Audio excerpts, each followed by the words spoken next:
Assalamualaikum Bu Farah, apa kabar Bu? Waalaikumsalam Pak, Oh baik iya, alhamdulillah. Bu Farah, lama nih saya nggak ketemu sama Bu Farah ya. Iya nih Pak. Bu Farah gimana? Kan Bu Farah nih sudah ngajar di SMP Al Azhar 6 sudah 2 tahun ya. Ya kurang lebih. Gimana? Ada kendala nggak dalam proses pembelajaran di dalam kelas atau di luar kelas bersama murid-murid? Kalau dari diri saya sendiri sih untuk ngajarnya nggak ada Pak. Mungkin Hmm. karena saya baru kan Pak, baru 2 tahun kan gitu. Jadi mungkin untuk kendaliin anak-anaknya itu yang agak susah gitu.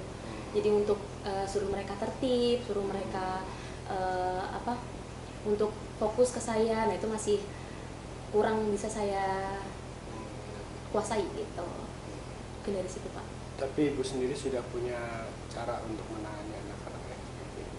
Mungkin bisa bukan ancam sih, katanya apa ya, diperingatkan melalui misalkan nilai ataupun misalkan mereka dari nilai sikapnya bisa apa gitu. Artinya ada direct informasi ke anak bahwa mereka punya konsekuensi Iya, kalau betul. tidak bisa mengikuti pelajaran dengan baik. Gitu ya.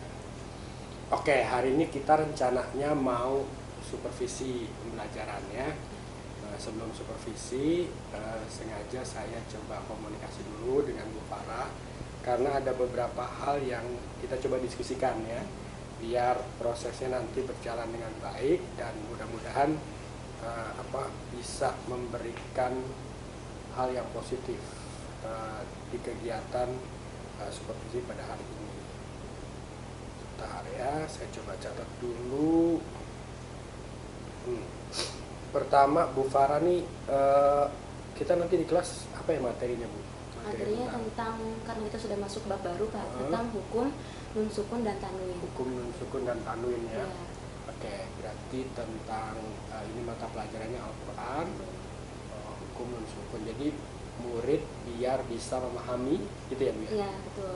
Murid dapat memahami hukum nun sukun dan tanwin, tapi karena di sini hukum nun sukun dan tanwin itu ada beberapa Pak, jadi nanti akan kita bagi menjadi 2 pertemuan. Gitu. Untuk pertemuan hari ini kita hanya akan membahas untuk bagian hukum bacaan izhar, idgham bigunnah dan idgham bila gunnah.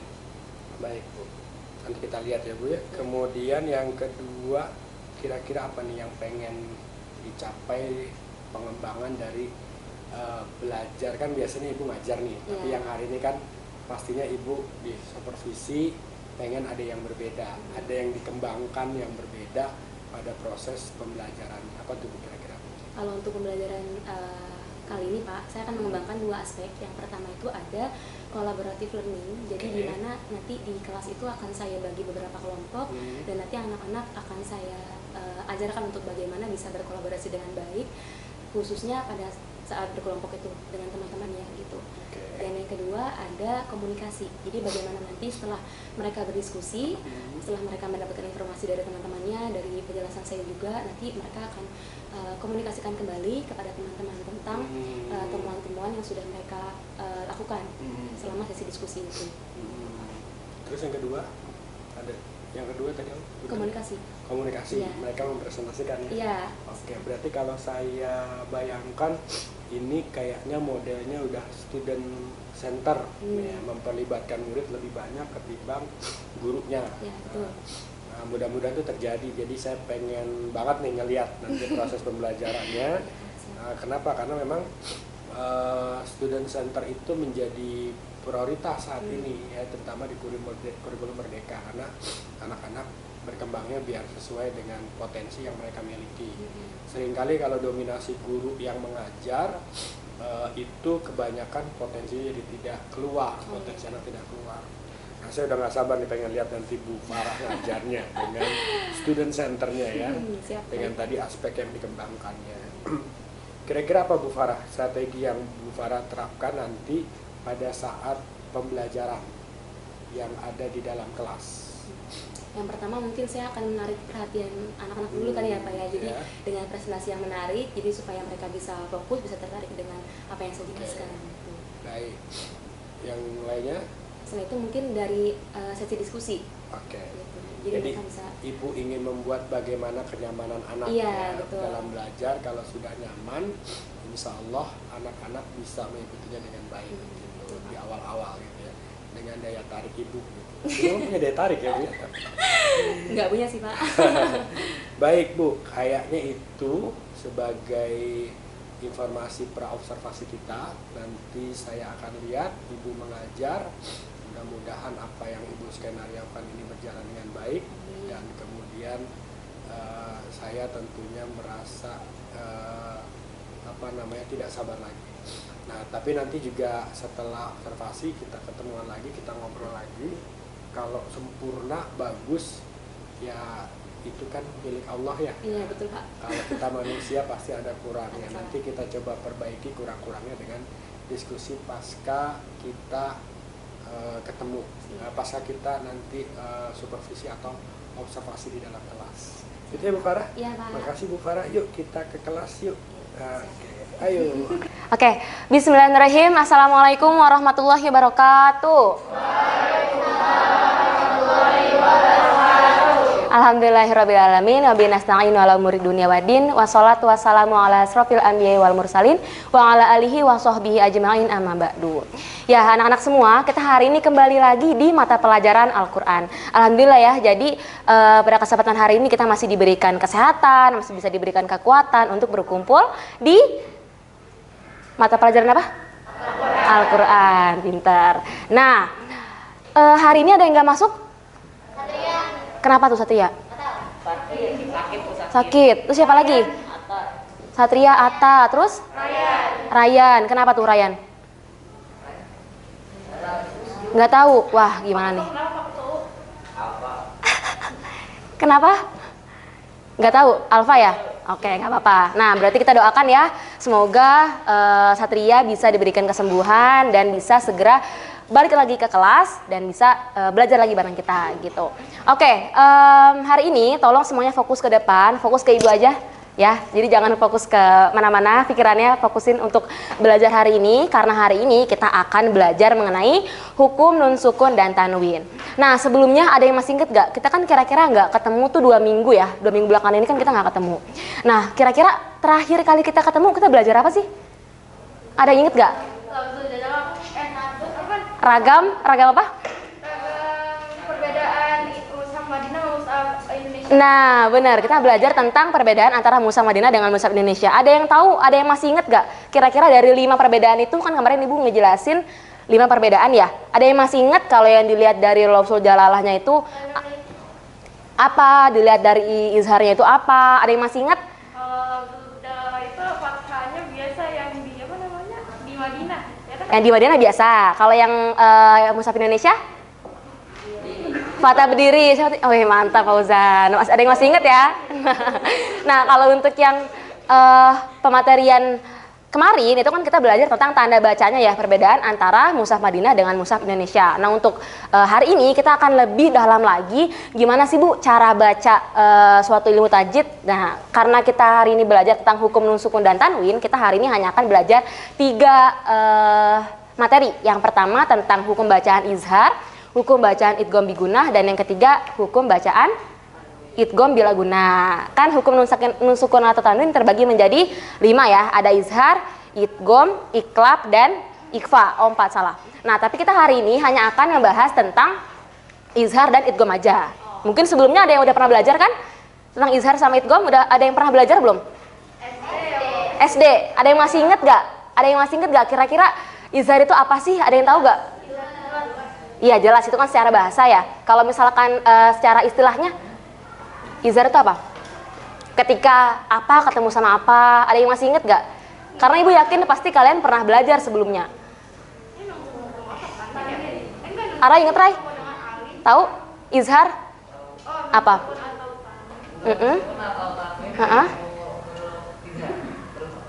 Huruf izhar ada apa aja tahu? Alif, ha, ko, Iya, ain goin sama. Ada 6 huruf ya. Nah, itu mungkin kalian sudah pernah belajar sebelumnya. Nah, ini Ibu akan mungkin memperdalam lagi, Bu, gimana sih cara bacanya. Mungkin kita akan mereview kalau kalian ada yang belum pernah belajar atau ada yang lupa tentang materi yang sudah dipelajari sebelumnya, ya. Oke. Sekarang silakan fokus ke depan. Ibu mau menjelaskan tentang hukum nun sukun dan tanwin. Yang pertama, kita akan bahas Ibu sebelum masuk ke pembelajaran, Ibu mau ngasih tahu kalian tujuan pembelajaran kita pada hari ini. Jadi yang pertama, tujuan pembelajaran kita adalah Ibu berharap kalian mampu mengidentifikasi atau tahu tentang hukum nun sukun dan tanwin dengan baik dan benar. Jadi kan tadi udah Ibu jelaskan ya, ada 4, ada izhar, iklab, ikfa, dan idgham. Cuma 4 ya. Itu semoga aja kalian setelah pembelajaran hari ini kalian bisa tahu macam-macam hukum nun sukun dan tanwin. Lalu yang kedua, Ibu juga berharap kalian bisa membedakan hukum izhar, hukum idgham bigunah, dan hukum idgham bila gunah. Dilihat dari cara membacanya dan huruf-hurufnya, karena di antara izhar, idgham bigunah, dan idgham bila gunah itu hurufnya beda-beda. Jadi semoga aja setelah pembelajaran ini kalian bisa paham dan tahu gimana cara bacanya. Oke? Nah, kenapa sih pada lemes-lemes gitu? Semangat dong. Nah, terus kenapa sih Bu kita harus belajar tentang hukum tanwin? Kayaknya juga saya kalau baca biasa-biasa aja. Saya juga udah bisa baca kok. Nih, perintahnya udah jelas, ada di Al-Quran, Quran surat. Ada yang tahu ini surat apa? Ada yang tahu? Ini surat Al-Muzammil. Al-Muzammil ayat 4. Pintar. Ada yang bisa bacain? Ibu minta tolong sama Raffi. Bacain, Pi. Boleh?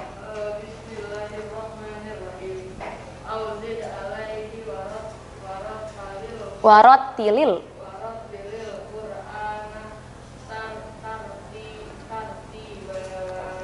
Tartila. Nah, nggak apa-apa ya. Ini mungkin karena Arabnya kurang jelas. Artinya, atau lebih dari 1/2 itu, dan bacalah Al-Quran itu dengan perlahan-lahan. Jadi dimaksud dengan warotilil Qur'ana tartila, yaitu dengan cara tartil. Tartil itu maksudnya apa? Artinya secara perlahan-lahan ataupun sesuai dengan makhorijul huruf dan tajwidnya. Makanya kenapa kita sekarang tujuannya adalah mempelajari tentang ilmu tajwid, khususnya pada hukum bacaan izhar, idgham bigunah, dan idgham bila gunah, karena ini perintah Allah bahwa seyogyanya kita itu harus membaca Al-Quran dengan baik dan benar sesuai dengan tartilnya gitu ya. Paham ya? Jadi tahu ya tujuan kita apa ya belajar hari ini, oke? Oke, sip. Next, sebelum kita masuk ke materi, Ibu mau ngasih sedikit pretest kayaknya ya. Ibu mau minta ada 5 orang relawan membacakan ke 5 potongan bacaan di depan. Ada yang mau? Ada yang mau? Jangan malu-malu. Ibu tahu pasti kalian bisa. Cuman kayak malu aja gitu ngangkat tangannya. Ada yang mau? Kalau nggak ada yang angkat tangan, Ibu tunjuk berarti. Syifa baca nomor 1. Ada lagi selain Syifa? Ibu butuh 5. Aisyah 2. Ada lagi? Lia 3. Oke, yang laki-lakinya? Arai 4. Terakhir Fauzan ya. Karena Fauzan yang nunjuk, oke? Oke, Fauzan yang kelima. Sip, dimulai dari Syifa, silakan Sip. Yang pertama yang ini dulu.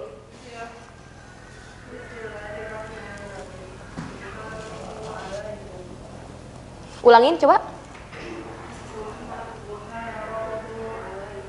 Muharramun. Nah, muharramun alaikum. Lanjut. Tadi seperti yang kedua, Aisyah silakan.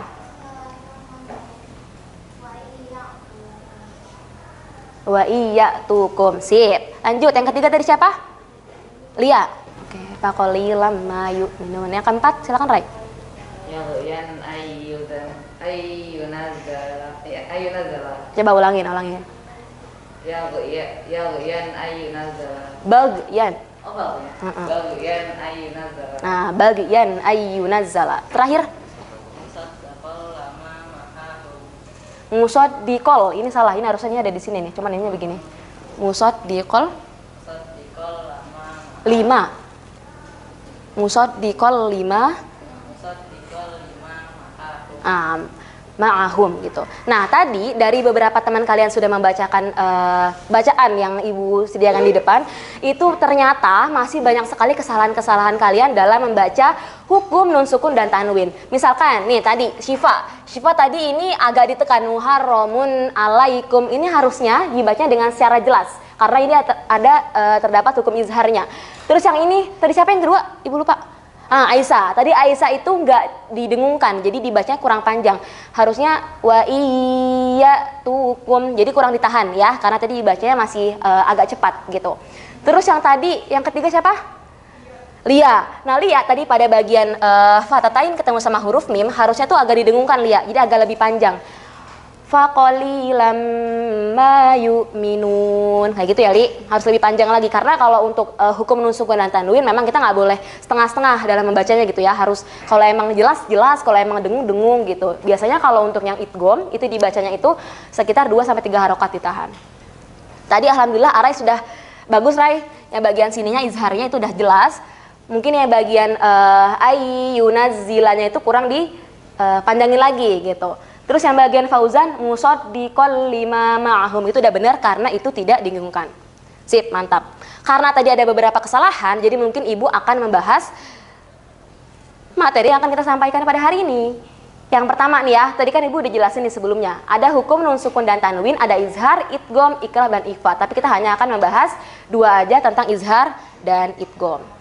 Nah, baru kita masuk ke materi ini. Jadi supaya kita bisa tahu dulu nih arah tujuan pembelajaran kita kemana. Yang pertama tentang izhar atau izhar halki. Izhar halki itu terbagi menjadi 2 kata. Ada izhar dan halki. Izhar artinya jelas, halki artinya kerongkongan. Kenapa sih Bu bisa dikatakan izhar halki? Karena semua huruf-huruf ini nih, huruf-huruf izhar halki itu berasal dari kerongkongan. Kan kita sebelumnya sudah pernah belajar tentang makharijul huruf kan? Nah, huruf hamzah, ha, kho, ain, goin, dan ha itu berada di kerongkongan. Kerongkongan ada di sini nih. Nah, gitu ya. Makanya kenapa dikatakan izhar halki atau kerongkongan? Karena semua huruf ini berasal makharijul hurufnya ada di kerongkongan. Nah, secara istilah izhar halki itu adalah ketika kita menemukan ada nun sukun atau tanwin. Tahu kan? Huruf nun sukun tahu kan? Nun yang ada tanda matinya itu. Atau tanwin dibaca jelas atau tanpa dengung apabila bertemu dengan huruf hamzah, ha, kho, ain, goin, sama ha. Jadi kalau kalian di Al-Quran ketemu sama nun sukun atau tanwin nih dan huruf setelahnya ada ke-6 huruf ini, maka dibacanya nggak boleh dengung ya, harus dibacanya jelas ya, harus jelas tuh. Ntar kita lihat di contohnya. Contohnya ada apa Bu? Nah nih Ibu punya 8 contoh dari izhar halki. Yang pertama, nanti Ibu akan mentalaki dulu, nanti kalian mengikuti ya. Oke, yang contoh yang pertama yang ini. Bismillahirrahmanirrahim. Wa man ahsanu, ikutin 1, 2, 3. Wa man ahsanu. Cakep. Yang kedua, muhkamatun hunna. Muhkamatun hunna. Cakep. Yang ketiga, aliman hakima. Aliman hakima. Nah, jelas ya, jadi jelas tuh. Terus bukmun umyun.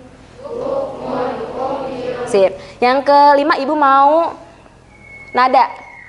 Bacain Nat yang nomor 5. Kenapa? Oh nggak kelihatan. Oke, Yuri aja deh.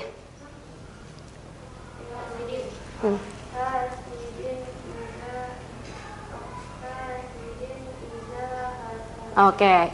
Letak izharnya di mana, Yur?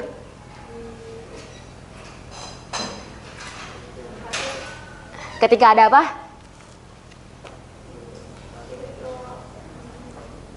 Ketika ada, nih Ibu tunjukin ya. Lihat ke semuanya, kalian lihat. Ketika ada huruf dal berharokat, apa nih? Kasroh. Tunggu ini kurang tebel.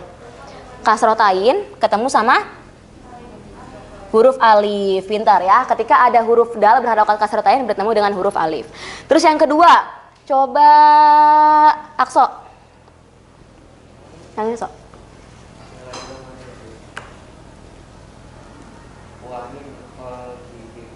Wamin. Nah, wamin khalfihim.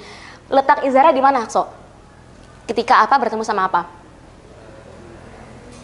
Ketika ketemu sama huruf apa ini? Jadi ketemu sama huruf kho dan alif itu atau hamzah itu merupakan salah 2 dari ke-6 huruf-huruf izhar gitu ya. Terus yang ke-7 ada sawaun alaihim, ketika ada hamzah berharokat dhammah tain bertemu dengan huruf ain. Ain juga masuk ya ke dalam 6 huruf izhar. Lalu yang terakhir ajrun goiru, ketika ada huruf ro berharokat dhammah tain ketemu sama huruf go yang berharokat fathah. Go masuk gak ke dalam huruf-huruf izhar? Masuk. Ada yang hafal? Ada yang langsung hafal huruf izhar ada apa aja?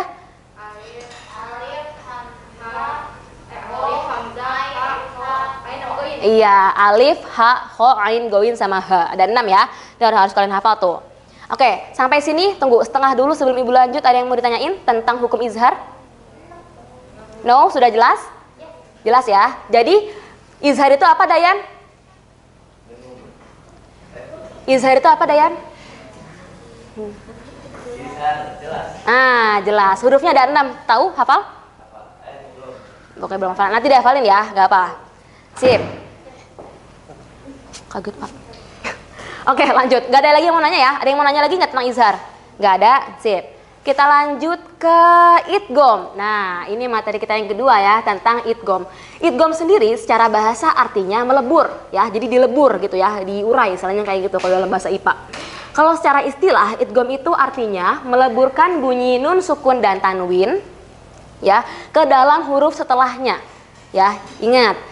Meleburkan bunyi nun, sukun atau tanwin ke dalam huruf berikutnya. Jadi kalau misalkan kita ketemu sama hukum idgham bigunah atau bilagunah, maka itu harus dileburkan. Jadi kita nggak bakal baca nun atau tanwinnya, tapi kita langsung masuk ke huruf setelahnya gitu ya. Nanti kalau untuk prakteknya akan lebih lanjut nih, Ibu jelasin dulu. Nah, untuk idgham sendiri itu terbagi menjadi 2. Ada idgham bigunah dan idgham bilagunah. Nah, kalau untuk idgham bigunah berasal dari 2 kata juga, idgham yang artinya melebur dan bigunah yang artinya dengan dengung, benar. Nah, hurufnya ada 4, ada ya, waw, mim, dan nun. Mungkin kalian ada yang pernah belajar ya sebelumnya ya tentang idgham ini. Ya, waw, mim, dan nun. Nah, kalau misalkan nanti kalian Ibu suruh cari, Bu, hukum idgham ada di mana aja? Kalian nggak perlu cari di juz 1, juz 2, di juz 30, banyak banget tentang idgham bigunah ini ya. Contohnya apa nih? Ibu punya 4 contoh yang semuanya itu ada di juz 30. Yang pertama, lahabi watab. Itu dari surat apa? Al-Lahab.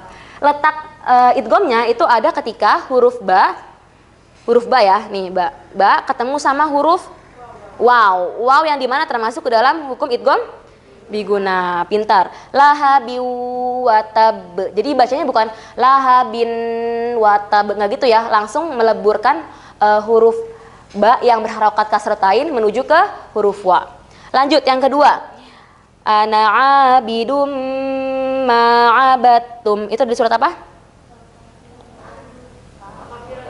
Al-Kafirun. Kok ragu-ragu sih ngomongnya? Ya, ketika ada huruf da berharokat domatain ketemu sama huruf mim ya. Mim termasuk ke dalam keempat huruf ini kan? Mim ada di sini nih. Nah, itu maka masuk ke dalam hukum idgham bigunah. Faduku falan nazidakum. Ada di surat apa yo? Pinter. Ayat berapa tahu Bianca? Ayat 30. Falan nazidakum. Nah, ketika ada huruf nun, ini maksudnya nun sukun ya. Ketemu sama huruf na. Nah, masuknya ke sini? Nah, masukkan tuh. Nah, berarti dia masuk ke dalam hukum idgham bigunah. Yang terakhir, yauma idzi yasdurun nasu. Ketika ada huruf dha berharokat kasrotain bertemu dengan huruf ya. Jadi pokoknya kalau kalian ketemu sama huruf nun sukun atau tanwin ketemu sama huruf-huruf idgham ya, waw, mim sama nun, maka kalian harus dibacanya dengan cara dilebur dan didengungkan. Oke? Paham ya? Sip. Nah, ntar untuk cara bacanya bisa kita pelajari lagi nanti setelah kita belajar tentang idgham bilagunah. Terus yang kedua, kita belajar tentang idgham bilagunah. Idgham bilagunah terdiri dari 2 kata. Ada idgham dan bilagunah. Pintar. Idgham itu artinya melebur. Tadi sama ya seperti idgham bigunah, melebur. Lalu bilagunah itu artinya tanpa dengung.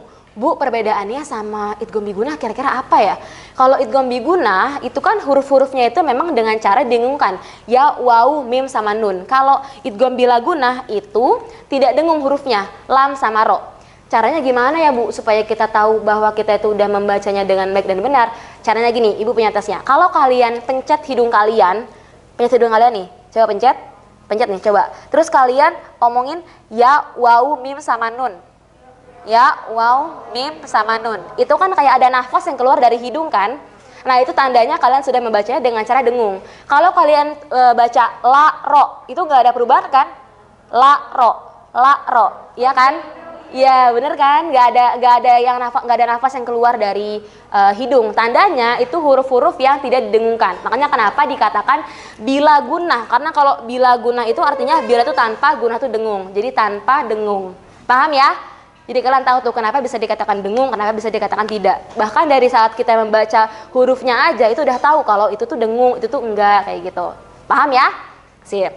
Kalau untuk idgham bila gunah itu kan tanpa dengung, ada lam sama ro. Contohnya ada 4. Yang pertama, yakullahu, hukum idgham bila gunanya ada di mana, Sakila? Yakullahu, contoh yang pertama, yang ini, ada di mana? Ketika apa? Nun ketemu sama la, karena la itu masuk ya ke dalam huruf-huruf idgham bila guna. Next, mungkin yang satu lagi. Oke, contoh yang ketiga. Mirob bihim. Coba Naila. Itu ada di mana, Nay? Coba, Nay. Untuk contoh yang ketiga, Nay, yang ini. Yang mirob bihim bisa dikatakan idgham bila gunah ketika apa, Nay? Nun sukun ketemu sama? Nah, nun mati ketemu sama huruf ro. Pintar. Ada nun sukun dan ada huruf ro-nya. Pintar ya. Terus lanjut yang terakhir. Ar-ra'ahu stagna. Coba Ibu mau Pasya. Coba Sya. Ada di mana hukum idgham bila gunahnya?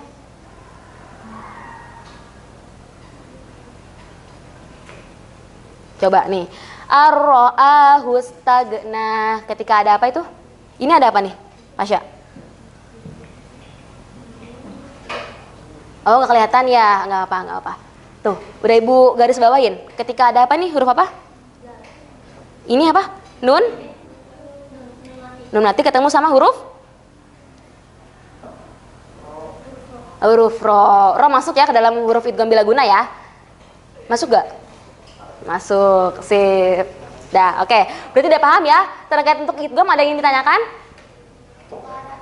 Gak ada, paham? Paham? Oke, coba. Bener ya, kadang yang mau nanya ya. Ntar abis ini ada agak-agak post test gitu tuh. Gak ada yang mau nanya ya? Gak ada. Ya gak apa, tapi terkait materi ada yang mau ditanyain? Gak ada? Oke, siap. Nah, apa, Sam? Iya, itu nanti. Ya, nanti tuh ya. Oke, sebelum kita masuk ke sesi diskusi, Ibu mau nanya dulu nih. Yang pertama, famayyamal itu hukumnya apa? Ibu sudah duduk ya. Kenapa itu biguna? Iya benar. Karena ada, maaf ya ini tulisan Ibu jelek. Idgham biguna. Pintar. Terus yang kedua ada apa?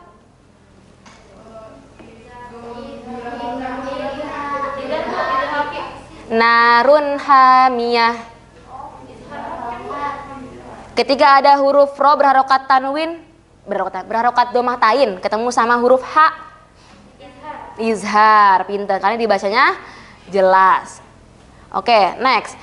Ibu mau nunjuk aja deh, soalnya kalau nggak ditunjuk agak-agak susah. Desda, nomor 3. Yauma idil khobir. Itu huruf hukumnya apa? Idgham bila guna. Idgham bila guna. Pinter. Terus nomor 4 Ibu mau kayak Rafa. Ibu guna. Nomor 5. Nomor 4. Sidrim makhdud. Ketika ada huruf ro berharokat kasrotain ketemu sama huruf mim. Idgham bigunah. Pinter. Masya Allah. Cakep. Terus yang nomor 5 Ibu mau, yang belum tunjuk siapa ya? Nadine. Nomor 5 apa, Din?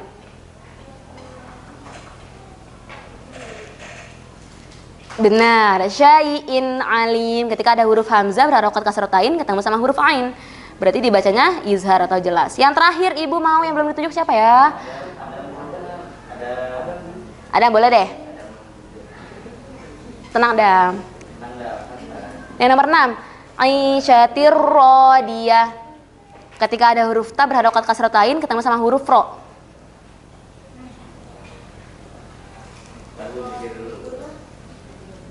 Kalau ro masuknya mana? Idgham bila guna. Pinter, mantap. Oke, dah. Berarti udah ngerti semua insya Allah ya, paham ya. Nah, sekarang Ibu mau kalian bikin 3 kelompok. Tolong cari 5 aja. Ya, sesuai absen. 5, yang kelompok 1 cari izhar, kelompok 2 cari idgham biguna, kelompok 3 cari idgham bila guna. Cari 5 aja. Cukup. Kelompoknya sesuai dengan absen. Jadi absen 1 sampai 7 karena hari ini tadi yang nggak datang 3 orang, maka pas tuh 21 orang dibagi 7, dibagi 3 kelompok jadinya 7 orang 7 orang. Dari absen 1 sampai 7 itu carinya izhar, absen 8 sampai 14 itu carinya idgham biguna, 15 sampai 21 carinya idgham bila guna. Cari 5 aja. Yuk. Kita cari di Al-Quran. Ya, cari di Al-Quran.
Ya, oke. Sambil menunggu, boleh sekalian ya, sekalian selesaikan dulu yang belum tuh kalian, boleh. Oke, Bu.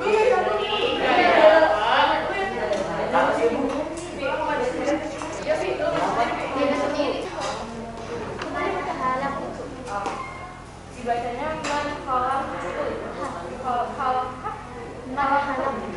Kok. Oh, ha depan, oke. man khalaq. Oke, ketika ada apa? Ketika ada nanti ketemu dengan hak. Oke, gak usah semuanya. Nomor 3. Enggak, 3 aja langsung.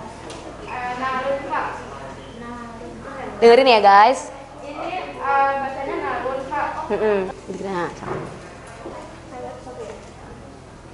ada di Al-Humazah ayat 1 teman-teman. Coba tunjukin yang mana Naila.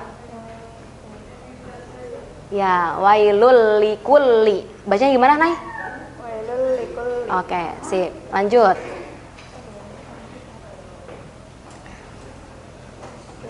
Oke, lanjutkan tadi. Iya, dulu. Balik ke sana. Nah, Al-Fitor. Ayat 19. Udah. Ayat 19. Ada di Quran surat Al-Infitor ayat 19. Oke. Di bagian mana, Naila? Nah, tuh ya, yang digaris bawain. Gimana cara bacanya, Nay? Begini, Bu. Iya. Yauma la tamliku nafsun li nafsin syai'a. Oke, nafsul li nafsin. Ketika ada huruf sa yang berharokat domatain ketemu sama huruf? Iya, huruf lam itu ya setelahnya. Sip. Gimana lagi, Nay? Ada setelahnya tuh. Ya, pesan dari saya, mohon maaf bila ada salah kata. Wassalamualaikum warahmatullahi wabarakatuh. Waalaikumsalam warahmatullahi wabarakatuh. Teman, karena waktunya sudah mau habis, jadi mungkin nanti akan Ibu fokus dulu ke depan. Makasih.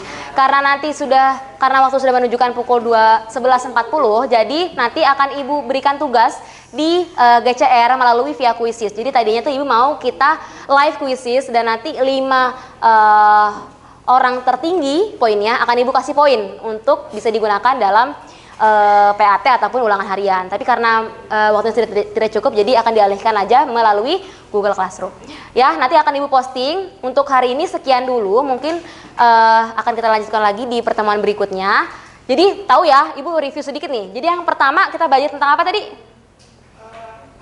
Izhar. Ada izhar yang artinya? Jelas. Hurufnya ada apa aja?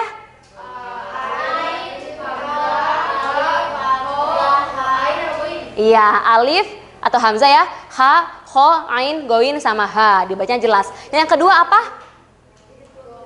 Idgham bi gunnah. Apa tuh artinya idgham bi gunnah? Melebur dan dengan cara didengungkan. Pintar. Hurufnya ada berapa? Ada 4. Ada apa aja?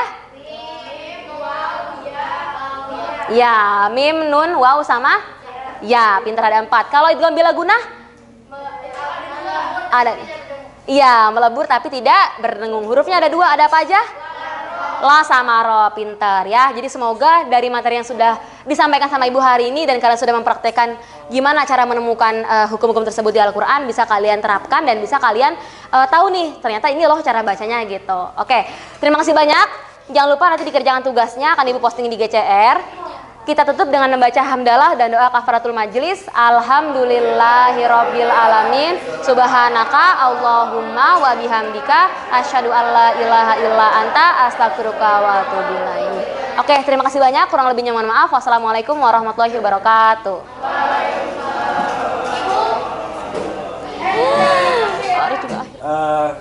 Assalamualaikum Bu Farah. Waalaikumsalam Pak. Gimana nih tadi sudah melaksanakan pembelajaran? Saya udah lihat tadi Bu Farah mengajar di kelas 7D ya. Iya, betul. Gimana perasaan Ibu Farah setelah selesai ngajar, dilihatin, disupervisi gitu? Yang pertama sih deg-degan ya Pak. Karena jujur aja saya nggak pernah ngajar tapi di belakangnya ada supervisor gitu ya Pak. Maksudnya yang pertama tegang, terus yang kedua mungkin karena tegang itu jadi saya agak-agak lupa tentang urutan pembelajaran itu loh Pak gitu. Jadi ada beberapa yang kelewat kayak misalkan memberikan motivasi dalam belajar gitu. Mungkin dari situ sih Pak. Padahal saya nggak gigit ya Bu. Tegang ya. Tetap tegang kok. Suasana jadi dingin. Nggak apa-apa, itu wajar dan natural. Saya juga kalau diperhatikan posisinya seperti Ibu sama mungkin tegang juga. Nah, Bu Farah, walaupun tegang tadi ya, Bapak, tapi Bu Farah tadi ngerasa nggak sih pembelajarannya menyenangkan, puas, kemudian sesuai dengan tadi apa yang Ibu mau kembangkan ya? Di awal tadi kita bicara sebelum Ibu mengajar di kelas, ada beberapa yang mau dikembangkan ya, apa tuh tentang Collaborative learning sama satu lagi komunikasi dengan presentasi. Itu kira-kira tercapai enggak, kemudian ada kendala atau Ibu merasa kurangnya apa? Tapi satu-satu dulu nih, dari tujuan dulu deh, dari apa yang mau dikembangkan, gimana menurut Ibu? Kalau dari saya ya Pak, dari setelah saya mengajar kan tadi untuk 2 aspek itu collaborative learning dan komunikasi. Kalau untuk collaborative learning itu menurut saya sudah tercapai karena dari mulai diskusinya itu sudah berjalan dengan baik. Mungkin ada beberapa kendala ya di mana mereka itu saat pembagian kelompok itu agak-agak rusuh ya Pak dari situ. Tapi mungkin kalau untuk diskusinya alhamdulillah berjalan dengan lancar. Terus kalau untuk kolaboratifnya mungkin tercapai tapi kurang maksimal. Komunikatifnya? Ya, komunikatifnya oh ya. Karena mereka itu masih malu-malu untuk mengungkapkan apa yang sudah mereka dapatkan di depan kelas gitu. Kalau saya sih itu Pak. Kalau kekurangannya yang merasa Ibu pada saat tadi pembelajaran?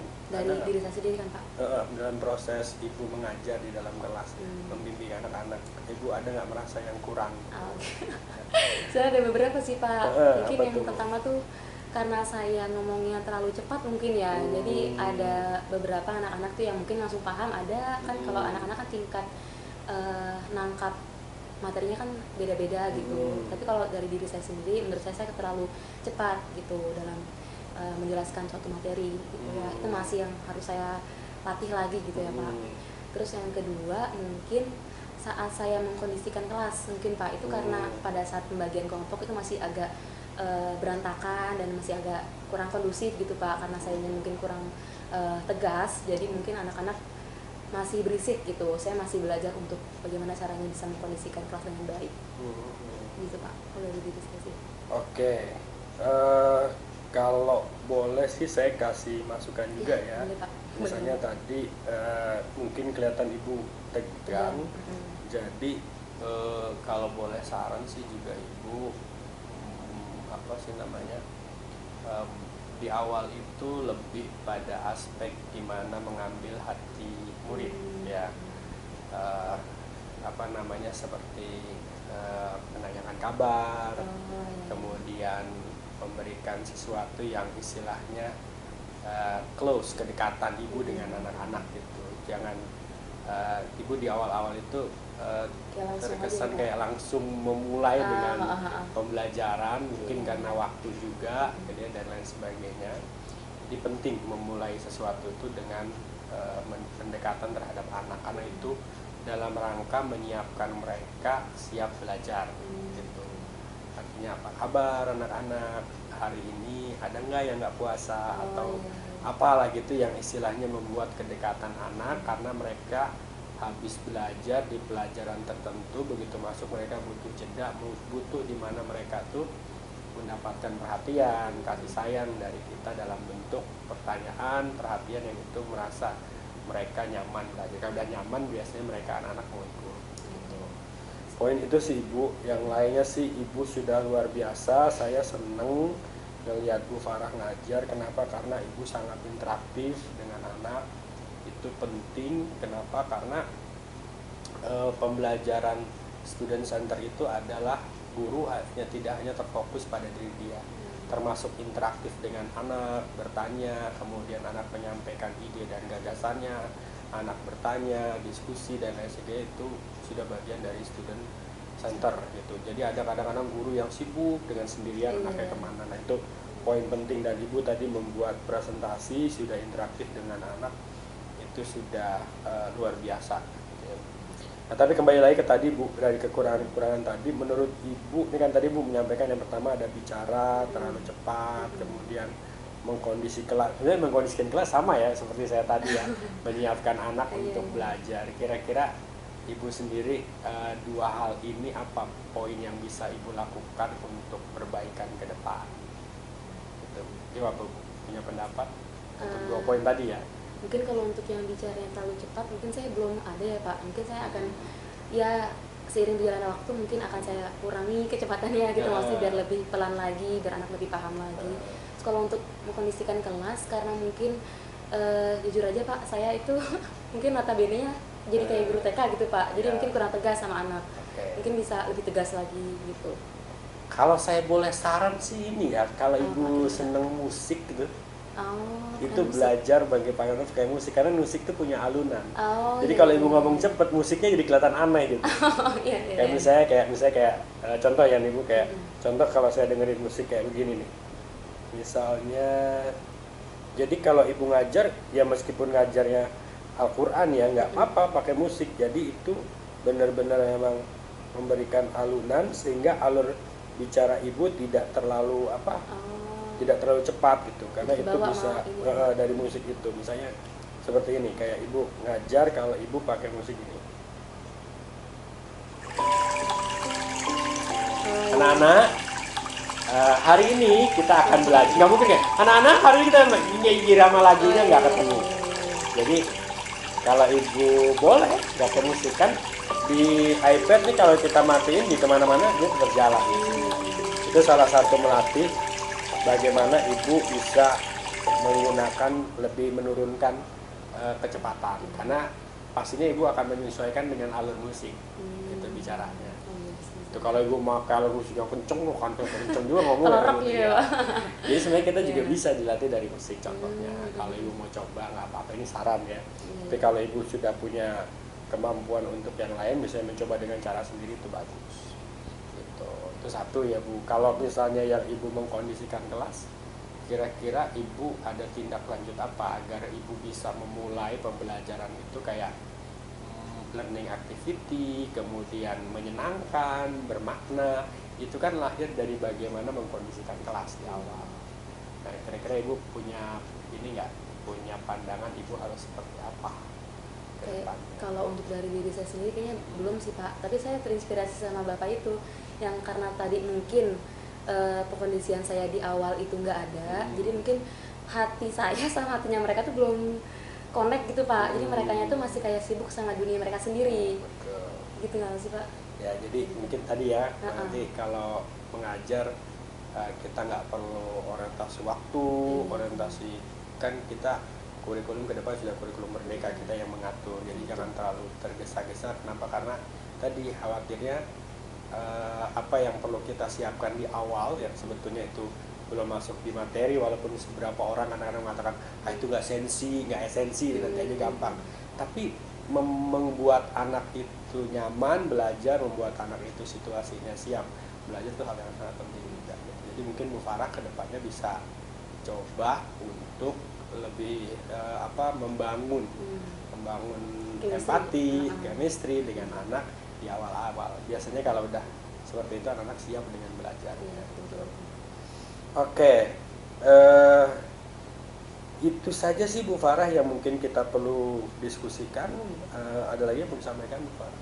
Ini Pak, saya mau bilang terima kasih banget sama Bapak ya, alhamdulillah Bapak sudah meluangkan waktu untuk mensupervisi saya gitu ya. Terima kasih banyak juga Bapak sudah tadi memberikan banyak masukan dan kritik.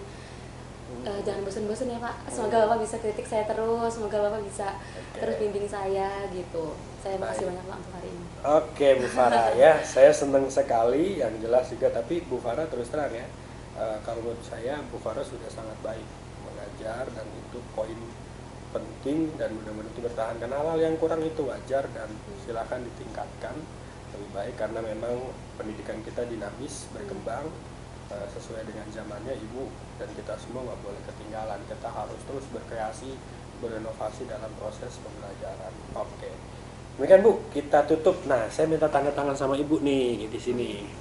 Ini sebagai bukti tentang kita sudah melaksanakan supervisi dan observasi kelas. Ibu di sini. Oke, Bapak. Kemudian ada lagi sini.